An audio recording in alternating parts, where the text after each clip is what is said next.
A new report claims just how poorly Dragon Age the Veilguard has done when it comes to sales.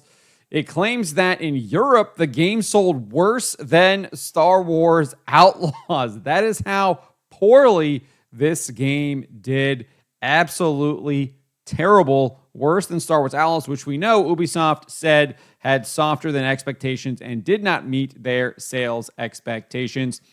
Wrote this up over at phantompulse.com. You can find the link in the description below. I encourage you to head on over there, become a paid subscriber, help support us in fighting back against the woke insanity that is infecting the video game industry and trying to destroy our society and culture at large. So this report comes to us from games industry head Christopher Dring. He did an episode of the gamesindustry.biz microcast where he discussed kind of some data from the GSD charts over there in Europe. And this is what he had to say. Star Wars Outlaws was the 14th best-selling new game of the year, but number 45 overall. He then said Dragon Age the Veilguard, which came out at the end of October, that was number 19 in the best-selling new game chart, but was number 68 overall. So you can see it got absolutely destroyed by Star Wars Outlaws. Star Wars Outlaws being 14th best-selling new game, 45 overall. Dragon Age the Veilguard, number 19 best-selling new game, 68 overall. We're looking at over 15 spots down. What is that? 18 spots behind Star Wars Outlaws. That is how poorly this game performed. Did not sell at all. And I think that kind of confirms our suspicions based on everything we've seen. Not really even what we've seen. Obviously, we've seen the Steam charts where it didn't even hit 90,000 all-time peak concurrent. I think it's below 10K in the most recent 24-hour. It's lost like 90% of its peak concurrent players. And then obviously what we haven't seen, right, is the fact that they did not brag about how many sales of the game that they sold. There's no posts about this. And then when even asked point blank to provide some color on the sales of the game, the game director, a man pretending to be a woman using the name Corrine Bush, literally refused to answer the question, saying he could not answer that. So I think this is just more confirmation, more evidence that this game was an absolute dud and loser. Not only did he also made clear that Dragon Age did not do well. So this is a guy who works in the woke video game industry, and even he's saying this. It was Christmas, and in terms of AAA blockbuster, the traditional big blockbuster Christmas games, you had Call of Duty, which did well, and you had Dragon Age, which did not. So that is disappointing in that position. Dragon Age had the market to itself, and it couldn't find an audience. And that's really scary as we move into the following year. So he literally admits that Dragon Age had the market to itself and still could not sell any kind of significant amounts of copies because gamers, because players were not interested in the transgender propaganda that Dragon Age the Veilguard was. It was literally a piece of propaganda. It was not art. It was not a game. It was propaganda. And gamers saw through it and rejected it and said, no thanks, not interested in that. He actually made similar commentary about Star Wars Outlaws. Dring said this, Star Wars Outlaws sort of had the year to itself, and it didn't find an audience, and that's a real shame. So obviously noting that even with Dragon Age the Veilguard performing worse than Star Wars Outlaws didn't perform well either. And again, we know that Ubisoft admitted that in their most recent financial report, and then even in a financial note earlier in the year where they said that the sales were softer than expected, and then admitted that it underperformed expectations significantly. And I don't think it's really done anything since then. Obviously, they did release it onto Steam, but I think it hasn't even hit 2,500 peak concurrent. Just did a video yesterday about how there's a Fathier that you can unlock, and no one has unlocked that because they have chosen not to even do the quests. So people who might have even purchased the game aren't even playing the game. They're not even playing the game. They don't care to play the game or continue playing the game. If you look at the Steam charts, only 10% of people actually completed the final achievement, which concludes the story of the game. Only 10%. It's like 10.1%. What's even crazier is that these games are likely even further down the real chart because Dring said that Black Myth Wukong and Power World weren't even on the chart because their digital sales weren't included.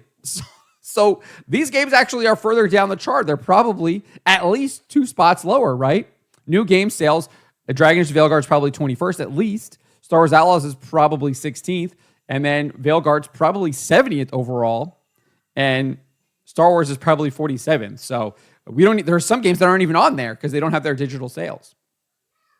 Another key point that he talked about in the podcast, he talked about new sales in general. And he says that overall sales of new games in 2024 versus new games in 2023, and let's remember 2023 was a big year for new games, was down 29%. So almost a third down year on year in terms of new sales. And I think that's really interesting. Now, obviously, he points out that there were a lot of new games from last year. It did really well. I think Hogwarts Legacy probably was the top for that. But I do think that this indicates that Mark Kern, former World of Warcraft team lead, also goes by Grums. His 2-year moratorium on new games is having a significant effect. Now, obviously, this is just in Europe, but I would wager that we're probably seeing some kind of similar effect here in the United States as well. And remember, this is what Grums posted back in April. He says, calling on all gamers to not buy any AAA titles for the next 2 years that do this. Play your Steam backlog. You'll send a very clear message. Lara Croft did nothing wrong and does not need fixing. Obviously, in response to the official Tomb Raider team over there at Crystal Dynamics, working with Evil Hat Productions to basically remove Lara Croft from being a Tomb Raider. Now, obviously, this was a tabletop game, but it was indicative of what these AAA games are doing to their iconic franchises and characters. And he had enough, and he called on gamers to literally boycott them. Do not buy any AAA titles for the next 2 years. And he reiterated this just recently, just about a week ago. He wrote this: I made a plan with everyone in March to take down DEI and AAA gaming, specifically targeting Ubisoft, point out wokeness, reach out to YouTubers, 2 years of non-buying woke AAA to stop the spread. Are you feeling the impact yet? We've got more for you in 2025. And then obviously he cites all of the games that were completely boycotted, and they were. And again, the evidence is mounting now with Star Wars Outlaws, with Dragon Age the Veilguard. Obviously, we knew about Concord. Game was shut down 2 weeks after release. Studio sold off a month later. Unknown 9 Awakening, they were already their Reflector layoffs. Dustborn, the Steam data on that, it's like 1 active, I think, maybe. I don't even think it got over 20. Is something, or maybe it was 86. It didn't get over 100. It was absolutely terrible. Peak and current, obviously Forspoken. I'm not sure why I included that one because that's a game from last year, I think, from 2023. But we know that developer was shut down as well, absorbed back into Square Enix.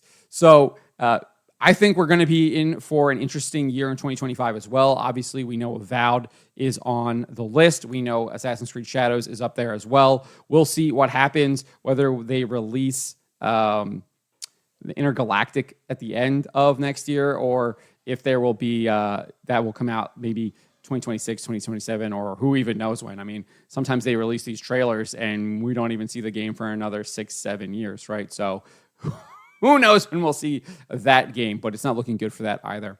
But I think this is really interesting data. It shows that Dragon Age the Veilguard is a total loser.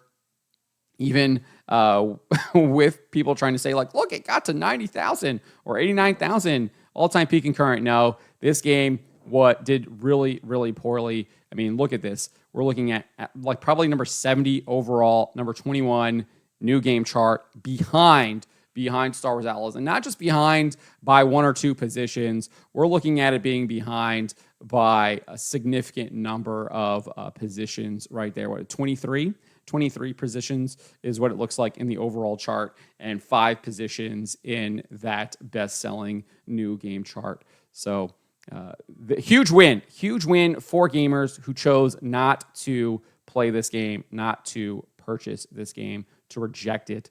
And BioWare is going to have to pay the price, and Ubisoft is going to pay the price as well, too. And they have no one to blame but themselves, because they're the ones who chose to turn their video games into propaganda pieces. And that's what they did, whether it was with the transgender ideology in Dragon Age the Veilguard or with feminism in Star Wars Outlaws. But let me know what you guys make of this report here from Christopher Dring, revealing that Dragon Age the Veilguard performed worse than Star Wars Outlaws over in Europe, and that overall new game sales is almost down a third in 2024 compared to 2023, indicating that the 2-year boycott is working. Let me know in the comments below. Remember to always be charitable, especially to each other, and to always speak the truth.